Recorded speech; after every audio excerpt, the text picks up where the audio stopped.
트럼프가 화웨이가 설계한 반도체를 제조해주지 못하게 막아버렸어요. 네. 그러니까 화웨이가 반도체를 구할 수 없게 됐고 그래서 스마트폰 사업을 접게 됐던 거죠. 네. 만약에 그렇게 하지 않았더라면 삼성 스마트폰은 노키아가 노키아처럼 됐을 거라고 저는 봐요. 그런데 그 잘 나가는 스마트폰도 그런데 다른 것들은 어땠겠는가라는 거예요. 저는 현재 우리의 주력 산업들은 다 한계에 왔다고 봐요. 지금 우리가 주력 산업으로 삼아놓은 이 산업들이 너무 낡은 산업이라는 거예요. 중국이 따라왔듯이 충분히 따라올 수 있는 산업들이다 이게. 그래서 이걸 얼마 안 남았다 이제.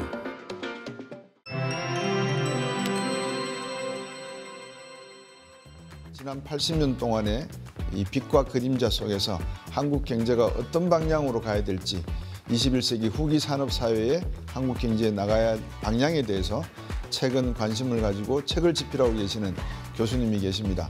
전서강대학교 경제대학원의 김정우 교수님 모시고 자세한 말씀, 한국의 미래에 대해서 말씀 여쭤보도록 하겠습니다. 안녕하십니까 교수님. 네, 안녕하십니까. 어떻게 이런 대하소설 쓰시게 됐습니까? 네, 노인이 할 수 있는 게 지난 날을 돌아보는 거 아니겠어요? 요즘 노인이라는 표현을 잘 안 써요. 제가 그래서 네. 이제 할아버지가 됐는데 제가 연세대를 2018년까지 있다가 네. 거기서 이제 퇴직을 하면서 네. 노인이 할 수 있는 게 뭘까? 노인이 했을 때 사람들이 제대로 받아줄 수 있는 게 뭘까 생각을 해보니 옛날 얘기인 거예요. 예. 그래서 이제 유튜브 채널도 그때 만들고 예. 그래서 이야기꾼이 돼야겠다. 개척자시잖아요. 경제 유튜브에. 그래서 시작을 하게 됐고요. 예. 근데 최근에 들어서 보니까 우리나라가 너무 지금 그 위기 상황이고 정말 완전히 이 대응태세를 달리해야 되는 상황인데 우리가 우왕좌왕하는 느낌도 강하고 그래서 우리 역사를 돌아보니 우리 한국인들이 지난 80년 동안 정말 이렇게 이룬 것은 단순히 정부가 경제정책을 잘해서가 아니고 네. 한국인들이 엄청난 변신을 여러 번 해왔더라고요. 네. 한국인의 민족성 자체가 굉장히 많이 변했더라고요. 네. 그래서 그걸 한번 정리해보고 싶었고 그게 글로벌 경제 속에서 어떻게 작동을 했는지 그거를 한번 정리해보고 싶었어요. 예. 그래서 책 제목도 예. 글로벌 한국 경제 80년입니다. 예. 그냥 한국 경제가 아니고 이 글로벌 경제가 어떤 상황인데 한국인들이 어떻게 거기에 대응을 했고 새우에 불과했던 예. 그야말로 고래끼리 싸우면 등 터지는 그 새우에 불과했던 존재가 이제 세계 정세에 그래도 꽤 영향을 줄 수 있는 돌고래 정도까지는 됐다. 우리가 고래는 아니지만 돌고래까지는 됐다. 그걸 정리해보고 싶었어요. 그런 이제 80년의 역사를 정리를 하시면 1948년 정부 수립, 정부 수립 이야기에 대해서는 정치하시는 분들은 1919년까지 내려가기도 하던데 네. 어쨌든 경제적 관점에서 놓고 보면 1960년대를 거치면서 이승만 정부부터 시작해서 네. 박정희 정부에 이르는 그 개발 기간이 있었지 않습니까? 네. 교수님은 이승만 정부와 박정희 대통령 시절을 어떻게 평가를 하고 시작을 하셨나요? 가장 중요할 것 같아서. 이승만 정부는 경제적으로 봤을 때 미국식 경제를 받아들인 시대라고 저는 봐요. 네. 그러니까 한국인들이 굉장히 혼란스러운 상황이었죠. 네. 만주에서 독립운동을 하던 사람들도 있었지만 그 수가 많지 않았고 많은 수는 일본군에 지원을 했고 네. 그러던 상황에서 일본의 적이었던 미국이 승리를 한 거예요. 네. 그러니까 몇 년 전까지만 하더라도 미국은 원수였던 셈입니다. 근데 갑자기 그들이 점령군이 돼서 들어왔고 어떻게 해야 되지? 막 뒤죽박죽인 상황인 거죠. 도대체 아이덴티티, 내가 누군지도 굉장히 혼란스러운. 미국이 적이라고 생각이나 했을까요? 어쩌면 있는지도 몰랐을 거예요. 그러니까요. 근데 어쨌든 그 일본이 미국을 적으로 해서 싸웠으니까 네. 미국을 적이라고 생각한 사람들도 저는 꽤 있었으리라고 봅니다. 네. 그래서 그 당시에 한국인들이 지금 우크라이나 사람들하고 굉장히 비슷할 거라고 봐요. 우크라이나 사람들 다수는 본인들이 러시아, 소련 사람이라고 생각을 하고 있었을 것이고 근데 어쩌다가 독립을 했고 그러다 보니 자기가 러시아 사람인지 아니면 서유럽 쪽에 그쪽의 아이덴티티를 가진 건지 굉장히 혼란스러운 상황이었는데 러시아가 침략을 했잖아요. 네. 그러고 나니까 러시아를 상대로 싸우게 된 거고 네. 반 러시아가 된 거고 그러면서 자기들이 서양 쪽이다라고 지금 아이덴티티가 형성되어 가는 과정이라고 저는 봅니다. 네. 그러면서 지금 이 우크라이나가 굉장히 시장 경제 쪽으로 가깝게 가고 있거든요. 저는 우리가 그렇게 됐다고 봐요. 네. 일본이 패전을 하고 미군이 들어와서 미국식 시스템으로 군정을 하고 6.25 전쟁이 터졌고 그것을 승리를 가져다 주고 남한을 지켜준 게 미국이었고 그러면서 확실하게 미국식 시스템이 된 거고 거기에 이승만이라는 사람이 있었던 거고 한국인들도 크리스마스가 굉장히 큰 명절이 될 정도로 미국식 사고방식을 꽤 많이 받아들이게 됐고 네. 그게 경제의 기반이 됐고 저는 그렇다고 봅니다. 이승만 시대라고 하는 그 시대가. 그럼 박정희는 뭐였느냐?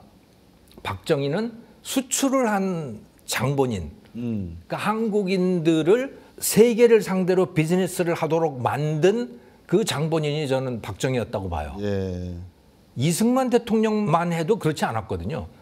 특히 일본을 향해서 닫아 걸었기 때문에 한국은 거의 섬과 같은 존재가 됐었죠. 이승만 정권 때는. 미국의 원조만 받는 그런 건데 박정희가 독재식의 그런 정책을 통해서 네. 세상을 향해서 여러 제친 거고 일본의 자본을 받아들인 거고 그렇게 해서 공장을 만들어서 그 물건을 세계를 상대로 파는 그 비즈니스를 시작한 게 박정희였다. 예. 그때 만들어 놓은 산업들이 아직도 우리의 주력 산업이다.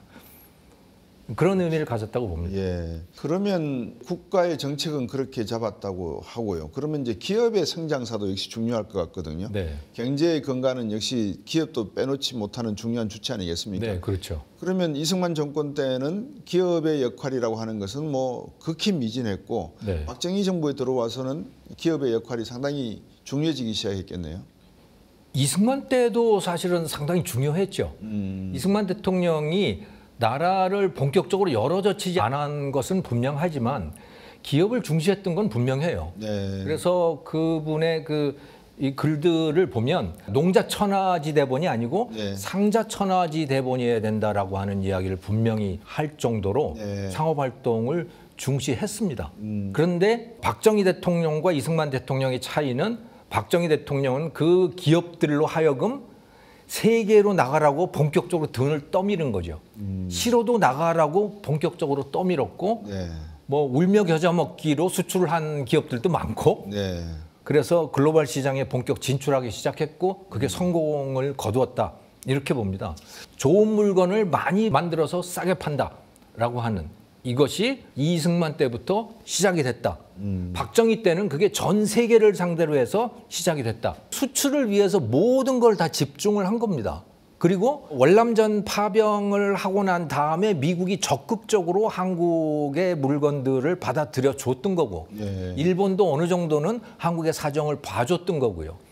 그러면서 한국의 중화학산업이라고 하는 거대한 새로운 산업, 그동안 해보지 않았던 이 산업이 살아나게 된 거죠. 살 수 있게 된 거죠. 처음에 시작해서 당연히 망하는 건데 그 망했던 사례들이 너무너무 많거든요. 브라질도 그렇고 파키스탄, 인도, 알제리 대부분 나라들이 다 중화학 투자를 했어요. 네. 그런데 다 실패하거든요. 그 나라들은 그 중화학 투자를 내수 산업으로 했습니다. 대부분 다. 이 식민지에서 새로 독립한 나라들이. 네. 그런데 우리나라는 그거를 수출 산업으로 한 거예요. 그걸 가지고 어마어마한 규모를 유지했던 거고 거기에 중화학 수출 산업이 한 80%면 20%는 방위 산업을 끼워서 했던 거고. 네. 그래서 방위 산업도 한편으로 키우면서 중화학도 키우고 하는 이 일이 성공할 수 있었던 것이죠. 네. 그래서 정경유착이다 뭐 다 맞는 소리예요. 그럼에도 불구하고 우리가 성공할 수 있었던 거는 세계 시장을 상대로 했던 거고 기업들이 상당히 잘 해줬던 거고 그리고 미국과 일본이 상당히 협조를 해줬고 그런 배경들이 있었던 거죠. 일본은 어떤 협조를 했을까요? 일본 기술, 자본 다 일본이 상당 부분 협조를 해줬던 거죠. 네. 한국의 뭐 TV라든가 뭐 이 전자제품 하면 다 일본하고 손을 잡았잖아요. 삼성이 전자에 출연했을 때 네. 산요하고 합작을 했었잖아요. 또 LG는 히타치하고 같이 하고 네. 다 그럴 정도로 이제 일본의 기술과 자본이 많이 한국을 도와줬던 거죠. 우리나라 경제에서 뭐 여러 가지 노력 끝에 하늘은 스스로 돕는 자를 돕는다는 말이 있듯이 그런 운의 측면에서 우리가 좀 세계 경제의 어떤 변화의 조류를 잘 타고 지금까지 왔다라고 지적할 수 있는 부분도 있겠습니까? 몇 번 있었죠. 그러니까 운도 좋았고 한국인들이 또 적극적으로 스스로 변화하는 과정도 거쳤는데 저는 이 민족성이 바뀌는 과정도 매우 중요하다고 생각하거든요. 그런데 운부터 먼저 말씀을 드리면 1970년대에 중화학 투자를 했는데 네. 지금 중국이 그러하듯이 엄청난 중복 투자들이 있는 거예요. 네. 그러니까 한국 국내에서 도저히 소비할 수 없을 정도로 어마어마한 생산들을 하는 그런 과잉 생산을 하는 투자를 하게 된 거고 그것도 여러 기업들이 중복해서 그걸 하니까 이거는 그냥 내버려 두면 망할 수밖에 없는 상황. 네. 그게 한 7, 8년 계속 이루어집니다. 그러다가 박정희 대통령이 암살을 당하고 이제 전두환으로 넘어가게 되는 거죠. 근데 이 문제를 해결할 수가 없는 거예요. 네. 기본적으로 네. 중복 투자해 놓은 걸 어떻게 하겠습니까? 처음에 그래서 무슨 업종 전문안이 뭐 구조조정이 한다고 했지만, 그러니까 자동차 같은 거 약간 몰아주기 하는 거죠. 승용차 부분은 예를 들어 현대가 다 해라. 또 상용차 부분은 기아가 다 해라. 뭐 이런 식으로 약간의 교통 정리를 하기는 했지만 그 문제를 해결할 방법이 없는 거예요. 그런 상태에서 1985년에 소위 플라자 합의라고 하는 게 이루어지게 됩니다. 예. 미국이 도저히 일본을 두고 볼 수가 없다. 일본 때문에 미국이 망하게 생겼잖아요. 네. 그러니까 일본 너희들 이래서는 안 돼. 그래서 엔화 가치 올려. 네. 그래서 엔화의 가치가 거의 2배로 그냥 순식간에 올라가게 됩니다. 그러다 보니 일본 제품의 수출 가격이 그렇게 뛰게 되는 거고 그 반사이익을 제일 많이 누린 데가 우리 대한민국이었던 거죠. 예. 그게 첫 번째 그 대박이었다고 보고요. 예. 또 다른 대박은 1970년대의 그 중동 건설 붐이라고 봅니다. 그러니까 1973년에 오일 쇼크가 나고 석유값이 거의 한 4배가 뛰면서 세계 대부분 나라들이 다 그냥 재앙을 맞이하고 있던 상황이고 우리도 그러했었는데 그거를 한국이 대박으로 반전을 시켜버리잖아요. 네. 그렇게 되는데 정주영이라고 하는 사람이 있었던 거고 정주영이 그 주베일 산업항구라고 하는 사우디아라비아의 대공사를 매우 저렴한 방식으로 성공을 시키게 되고 거기서 현대가 대박을 내니까 예. 중동이라는 데가 이 돈벌이가 잘 되는구나라고 하는 걸 사람들이 알게 되고 예. 다른 기업들도 다 중동에 그야말로 이 물밀듯이 밀고 들어가서 거기서 돈을 벌기 시작하는 거죠. 그 건설공사를 통해서. 예. 그러니까 그 당시에 이 기름값이 올라서 제일 돈을 많이 번 데는 물론 산유국들이지만 그들 못지않게 돈을 많이 벌었던 나라가 바로 대한민국이었던 거고 그걸 거치면서 한국인들이 굉장히 적극적인 사람으로 변해가기 시작합니다. 한국인들의 현재의 특징이라고 하는 건 비즈니스계에서 네. 안 되면 되게 하라입니다. 그 이전에는 한해 민족이었는데 네. 그때부터 본격적으로 안 되면 되게 하는 민족으로 팔자 타령은 더 이상 없는 그런 민족으로 저는 본격적으로 바뀌었다고 봐요. 그래서 70년대의 오일 쇼크, 80년대의 플라자 합의, 그리고 90년대 들어오면 소련의 붕괴, 그 공산권의 붕괴, 그리고 최근에 들어서는 우크라이나 전쟁, 또 챗GPT의 성공 이런 것들이 한국의 쓰러져 가던 산업들의 서광을 비춰주는 그런 기회가 되고 있다고 봅니다. 참 질곡의 역사 속에서 대한민국이 성장을 하는 과정 속에서 운도 따랐고 또 기업의 노력도 있었고 또 국민 각자가 잘 살아보세요라고 하는 그 일념도 존재를 했었고, 그렇지만 1997년 한국 경제는 외환위기라고 하는 초유의 경험을 해보지 않습니까? 네네. 그 전에 한 번도 대공황이라든지 이런 개념이 존재하지 않던 나라에서 네. 외환위기라고 하는 정말 대공황적 상황을 맞이했을 때 이 위기를 극복할 수 있었던 배경이라 그럴까요? 이유는 어디에 있었다고 보십니까, 교수님은? 저는 역설적으로 그동안 정리하지 못했던 부실 사업들을 정리한 거, 이게 굉장히 큰 요인이었다고 봅니다. 그리고 이걸 거치면서 한국인들이 네. 일하는 자세를 또 굉장히 많이 바꿨다라고 생각을 해요. 지금 중국 상황을 보면요. 중국이 좀 큰 위기에 처해 있는 이유는 부실 기업들을 정리를 못합니다. 저 나라가. 그러니까 지금 전체 기업의 한 30%는 적자 보는 기업이고 이게 좀비 기업 상태가 돼 있는데 네. 정리를 못하는 거예요. 저건. 왜 못합니까? 자기가 해놓은 거를 자기가 정리할 수가 없는 거죠. 그렇군요. 그리고 은행의 입장에서도 저걸 정리를 하고 나면 이게 회계적으로 처리하기도 아주 골치가 아픈 거고, 공산당의 입장에서도 그 실업자들을 어떻게 할 수도 없는 거고, 그러니까 계속 끌고 나가는 거죠. 그거는 박정희 정부 때도 그랬고 전두환 정부 때도 그랬고 김영삼 정부 계속 그래 왔던 겁니다. 그러니까 부실이 계속 쌓여가고 그게 기업들의 높은 부채 비율로 그렇죠. 나타났던 것이고, 그러다가 외환 위기를 맞이하면서 더 이상 그걸 지속할 수 없는 상태가 돼버린 거죠. 네. 타이에 의해서 구조조정을 할 수밖에 없잖아요. 네. 그러다가 보니까 부실 부분을 다 잘라내버린 거죠.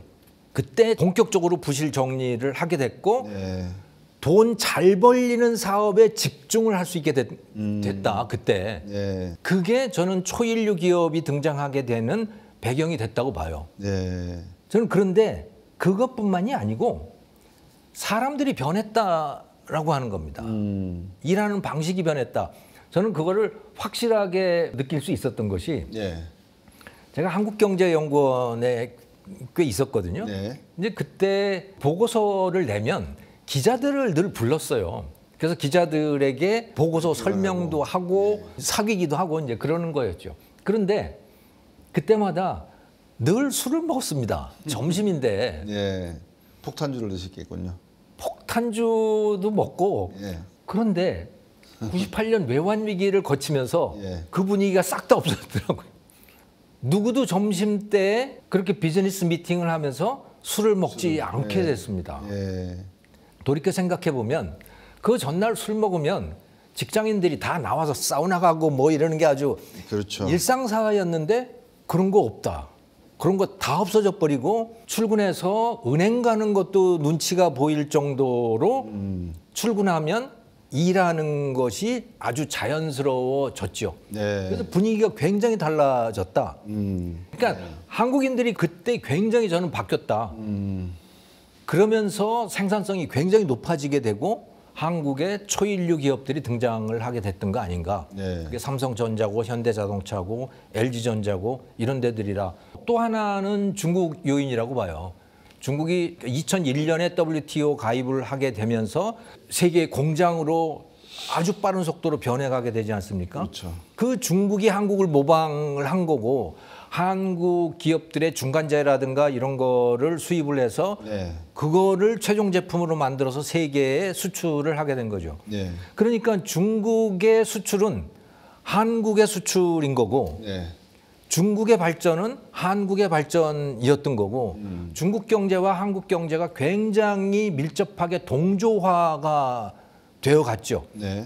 그래서 위안화의 움직임과 원화의 움직임이 거의 같이 움직일 정도로 밀접하게 두 경제가 밀착을 하게 되었었다. 그게 또 굉장히 중요한 요인이었다. 저는 그렇게 파악을 했습니다. 그 말씀을 듣고 보면 중국이 그 당시만 하더라도 두 자릿수 경제 성장을 할 때 아니겠습니까? 예, 그럼요. 우리도 못 가도 4에서 5% 성장을 하던 시기였는데 예, 7% 뭐 6% 뭐 그랬었죠. 그렇게 놓고 보면 제가 요즘 그런 말을 하거든요. 네. 중국이 그렇게 성장할 때 제대로 우리가 따라 붙었으면 네. 맨하탄 같은 도시 한 두세 개는 더 만들어 서 있었을 거다 대한민국에.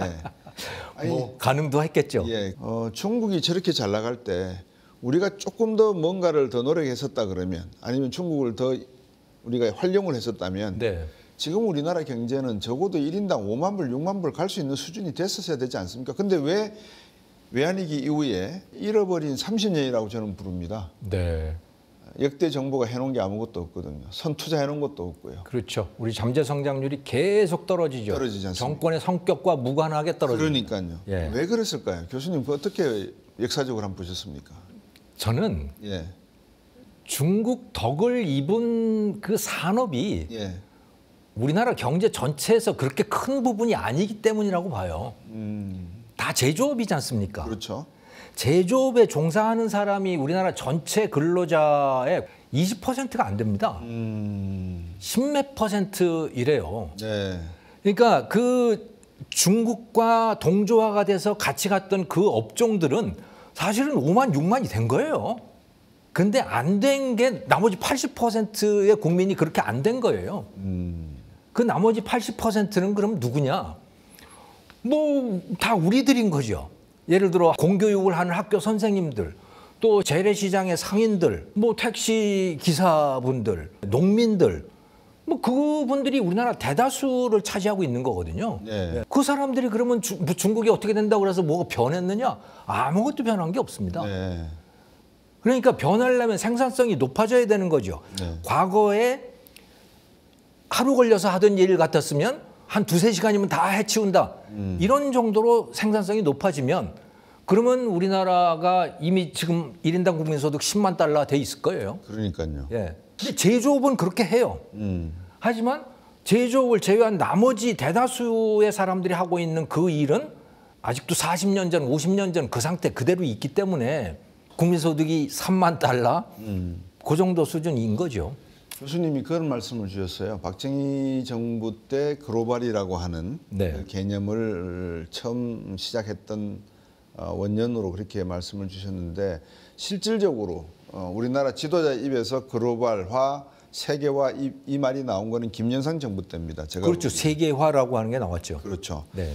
김영삼 정부 때 시작이 된 세계화 이런 과정을 겪으면서도 사실상 우리가 제대로 된 세계화를 했는가라고 하는 이제 의문이 생기는 거죠. 김우중 회장이 말하던 세계는 넓고 할 일은 많다라고 하는 그 개념은 어떤 연관성이 있었을까요? 지금 말씀하신 글로벌 비즈니스를 추구했다는 면에서는 김우중이라는 사람이 최고였죠. 그렇죠. 예.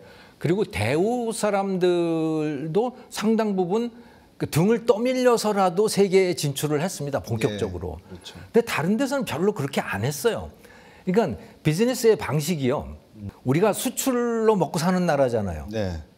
그런데 별로 우리가 글로벌 마인드를 갖고 있지 않아요. 그건 참 신기하죠. 네. 근데 김우중 같은 분은 아예 본인이 전 세계를 돌아다니면서 그리고 직원들도 등을 떠밀어서 밖으로 내보내서 본격적으로 글로벌 비즈니스를 한 거예요. 근데 그 대우는 망했죠. 뭐 어쨌든 간에. 그래서 거기서 끊겼어요. 그 부분이 너무 아쉬운 겁니다. 지금 우리나라에. 왜냐하면 한국 내에서 물건을 잘 만들어서 그거를 물건 파는 사람이 들고 나가서 물건을 파는 그런 방식. 네. 이게 이제 한계에 온 거죠. 이게 한계에 온 겁니다. 왜? 물건 안 사겠다고 하는 거 아닙니까? 지금 트럼프도 한국 물건 사는 게 아니고 공장이 들어오라는 거 아니에요. 그렇죠. 사람이 들어오라는 거 아니에요. 이제 여기서는 좀 혼란이 있습니다만은 네. 기본적으로 너희들이 미국에 와서 미국 산업을 일으키라는 거거든요. 물건은 수입 안 하겠다는 거예요. 그래서 관세를 부과하고 있는 거 아닙니까? 근데 이거는 미국뿐만이 아니고 아마 전 세계적인 글로벌 트렌드로 자리를 잡게 될 거예요. 점점 더. 그걸 어떻게 할 수는 없을 것 같습니다. 그러면 한국인이 과거 방식으로는 잘 안 되니 이제 방향을 틀어야 됩니다. 한국인이 직접 밖에 나가서 그 나라 사람들하고 협업을 해서 돈을 버는 방식으로 가야 돼요. 우리끼리 일하는 게 아니고 그렇죠. 그들과 같이 일해야 된다. 그리고 저는 굉장히 큰 가능성이 있는 나라로 우크라이나하고 이스라엘을 꼽습니다. 여기선 지금 어마어마한 변혁이 이루어지고 있어요. 어떤 변혁입니까? 우크라이나 같으면 민간 베이스의 방위 산업이 만들어지고 있는 겁니다. 방위 산업이라고 하면 기본적으로 정부 주도예요. 예. 군 주도입니다. 군에서 주문을 하면 만드는 거예요. 네. 우크라이나는 그게 아닙니다. 벤처 사업가들이 자기 창고에서 네. 각자 다 뭔가를 개발을 하고 있는 거예요. 누가 하라는 소리도 하는 것도 아닌데 네. 개발을 해서 자기가 성능 테스트를 해보고 괜찮다 싶으면 제안을 하는 겁니다. 군대에다가. 네. 그러면 군대가 그걸 심사하는 거예요. 그런 식으로 해서 지금 방위 산업이 매우 빠른 속도로 발전을 하고 있거든요. 그런 데들하고 협업을 할 수 있어야죠, 우리가. 또 이스라엘 같으면 그 아이언돔 미사일을 다 쏘아 맞추는 그 기술은 정말 어마어마한 기술들이잖아요. 그게 네. 바로 AI이고 그렇죠. 우리가 그 사람들하고 협업을 할 수 있어야 된다. 단순히 기술 이전이 아니고 그들하고 같이 일을 할 수 있어야 된다. 그러면 저는 어마어마한 시너지를 낼 거라고 보거든요. 왜냐하면 우리는 제조 능력이 있기 때문에. 네. 그래서 이제는 좀 일하는 방식을 바꿔야 된다. 문화를 바꿔야 된다. 저는 그렇게 봅니다. 이번 책에 쓰시는 내용 중에서 한국 경제에 조금 이렇게 우려되는 부분, 걱정되는 부분을 몇 가지 지적하셨어요. 우리나라 인재와 기업들이 이제 리쇼어링 문제로 해서 미국으로 투자가 들어가기 시작을 하고 네. 그렇게 되면 우리의 공동화 현상은 물론이고 여러 가지 측면에서 경제적인 어떤 성장판이 닫혀버리는 거 아니겠습니까? 어떻게 보십니까? 성장판이 닫힐 수 있죠. 특히 AI가 지각 변동의 촉매제가 될 텐데 네. 그 AI를 우리가 과연 제대로 할 수 있을까라고 하는 저는 걱정이 심하게 드는 게 인재 때문에 그래요. AI가 발전하려면 크게 세 가지가 필요하지 않습니까? 네. GPU, 많은 GPU가 있어야 되고 또 GPU가 작동하기 위한 전기가 지금보다 훨씬 많아야 되고 그리고 무엇보다 사람이 있어야 되는 거죠. 알고리즘을 만들어야 되니까. 네. 자, 그런데 이제 GPU는 꽤 많이 생긴대요. 26만 개. 예, 젠슨 왕이 뭐 26만 개를 배정을 하겠다고 하니 믿어보죠, 뭐. 그다음에 전기 문제 이거 해결하기 매우 어렵습니다. 이것도 원전이 꼭 있어야 되기 때문에. 근데 이것도 해결된다고 보고 인재가 있을 거냐라고 하는 거예요. 인재가 예를 들어 카이스트, 서울대 이런 데서 계속 배출이 되죠. 근데 이 사람들이 한국에 머물러 있지 않는다는 게 문제인 겁니다. 왜? 한국에서는 얼마 전에 메타에서 네. 자기들이 요구하는 인재에 대해서는 메타에 오면 1억 달러를 주겠다고 했잖아요. 그렇죠. 1,500억 원입니다.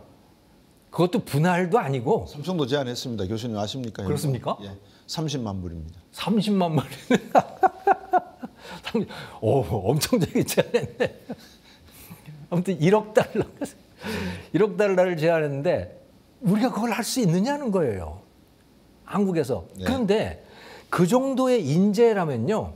한국 기업에서도 1억 달러의 가치가 있는 인재라면 한 10억 달러 벌어다 줄 수 있어요. 그 기업에다가. 충분히 그럴 수 있습니다. 네. 그런데 한국에서는 그 인재에게 1억 달러를 줄 수 없어요. 왜? 노조 때문에. 눈치가 보여서. 근데 미국에서는 준다 그러지 중국에서도 준다 그러지 그러면 당연히 나가죠. 네. 그러니 우리는 인재를 잡아둘 방법이 없다. 아무리 GPU가 있다고 한들 미국 가면 GPU 더 많지. 미국 가면 급여도 더 많이 주지. 비교도 안 될 정도로. 미국 가면 아이들 공부도 그냥 자연스럽게 유학을 시킬 수 있지. 그러니 한국에 있을 이유가 없잖아요. 인재라면. 그냥 거기 가서 CEO가 되지 않더라도 그냥 연구소 가서 열심히 일하면 되니까 한국 방식으로 일을 해도 되는 네. 거고. 그래서 한국은 그 인재들을 잡아둘 방법이 없습니다. 그렇죠. 그러니 AI를 발전시킬 수 없다고 저는 봐요. 이것도 문화가 바뀌어야 돼요. 노조의 행동 방식이 바뀌어야 됩니다. 노조가 쓸데없이 남 질투하는 거 이제 그만둬야 돼요, 이제. 1억 달러를 준다고 하더라도 그럴 수 있지 뭐. 근데 우리는 CEO도 100억을 못 받더라고요. 삼성전자 CEO도 100억을 못 받잖아요. 네. 실리콘밸리 CEO들, AMD라든가 이런 CEO들을 뭐 몇천만 달러씩 받는데. 예. 그래서 이제 한국의 문화가 이제 한계에 왔다. 이제는 왜? 지각 변동이 있기 때문에 한국의 문화가 한계에 온 것이고, 그래서 이 문화를 바꿔내야 되고 사람들의 행동 방식, 정서 이거를 바꿔야 된다. 그런데 그래도 지난 80년 동안 한국인들이 정서를 많이 바꿨다. 이제 팔자 타령하는 사람은 아무도 없고, 예.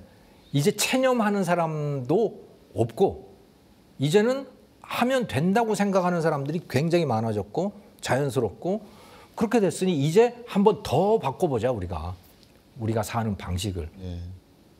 그런 취지에서 책을 쓴 거죠. 예. 쓰는 거죠.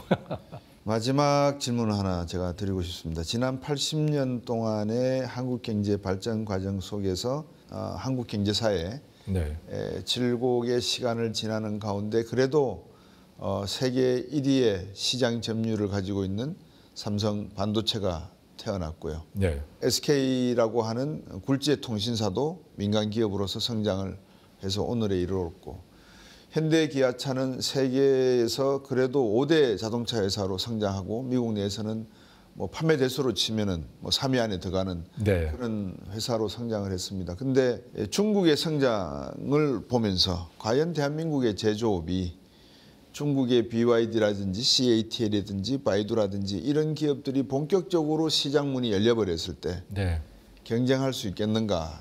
척박한 이 사막 같은 경제 상황 속에서 교수님이 향후 80년을 어떻게 대한민국 국민이나 대한민국이 가져갔으면 하는 생각이 있으신지요? 저는 현재 우리의 주력 산업들은 다 한계에 왔다고 봐요. 지금 우리의 산업이 어느 정도 수준이냐라고 하는 거에 대해서 아주 단적으로 그걸 보여줬던 사건이 2020년에 화웨이 스마트폰 사건이었다고 봐요.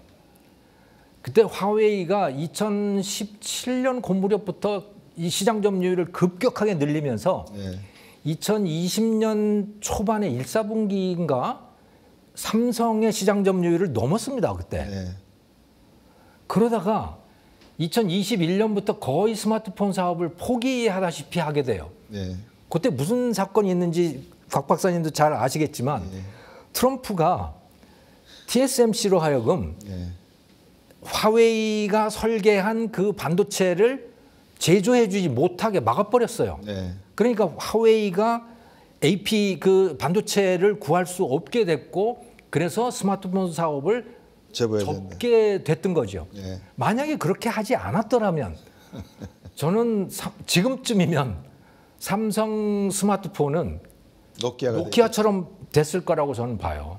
그런데 그 잘 나가는 스마트폰도 그런데 다른 것들은 어땠겠는가라는 거예요.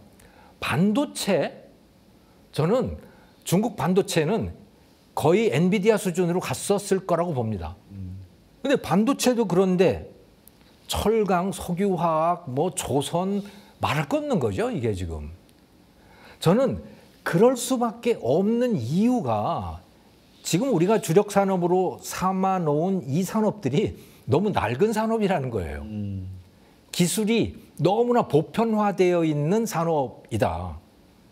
근데 우리가 그 산업들을 일본으로부터 전수를 받은 거고, 그걸 우리가 숙련을 해서 일본보다 가성비를 좋게 만드는 거고, 그래서 일본을 뛰어넘었는데 중국이 그렇게 한 거죠. 그래서 다 뛰어넘을 상태에 그 상태가 딱 됐는데 미국이 중국을 뛰어내기 시작한 거고, 또 나토 국가들이 또 중국을 뛰어내기 시작한 거고, 이렇게 되면서 한국이 반사 이익을 누려서 지금 숨 쉴 틈이 생긴 거다, 그게. 그게 조방원 뭐 이런 산업들인 거죠. 그런데 이거 얼마 안 남았다, 이것도. 왜냐? 다 낡은 산업들이고 중국이 따라왔듯이 폴란드, 베트남, 멕시코, 에스토니아 뭐 이런 나라들이 충분히 따라올 수 있는 산업들이다, 이게. 터키나 이런 나라들이. 그래서 이걸 얼마 안 남았다, 이제. 그래서 새로운 산업을 만들어내야 되고 새로운 먹거리를 만들어내야 되는데, 그렇게 한 것이 K-팝 하나인 거예요, 지금 우리가. 근데 그 K-팝 모형도 사실은 과거의 제조업 모형하고 기본적으로 구조가 같다 이게. 그래서 이제는 한국인들이 세계로 나가고 또 세계 인재를 우리가 받아들이고 우리가 그래서 협업을 하고 한국이라는 나라를 싱가포르나 스위스처럼 만들어 가야 된다. 그래서 제가 그 이번에 조사를 해보니까 외국인 노동자 비율이요. 네. 한국이 전체 근로자의 3% 정도가 돼요. 네. 근데 그게 정식으로 비자를 주는 것도 아니고 영수생들이잖아요. 그렇죠. 그것도 3D 업종 다 한국인들이 싫어하는 거. 스위스가 얼마냐면 35%입니다. 전체 근로 고용 인원 중에 35%가 외국인이에요. 그 3D 업종 그런 게 아닙니다. 네. 그냥 다 스위스 사람들하고 어깨를 같이 하는 그냥 동료들인 거죠. 싱가포르는 40%, 아일랜드도 거의 한 30% 되거든요. 네. 그러니까 이 나라들은 인구가 줄어들어도 아무 상관이 없어요. 전 세계가 다 자기 시장이고 전 세계가 다 자기 인력 풀이고 다 그렇게 되니까요. 그러니까 우리가 그렇게 가야 된다고 봐요. 네. 그게 우리의 다음 단계이다. 저는 그렇게 봅니다. 근데 그거는 엄청난 도전인 거죠. 그 도전에 상당히 훌륭한 선생님이 옆에 계시거든요.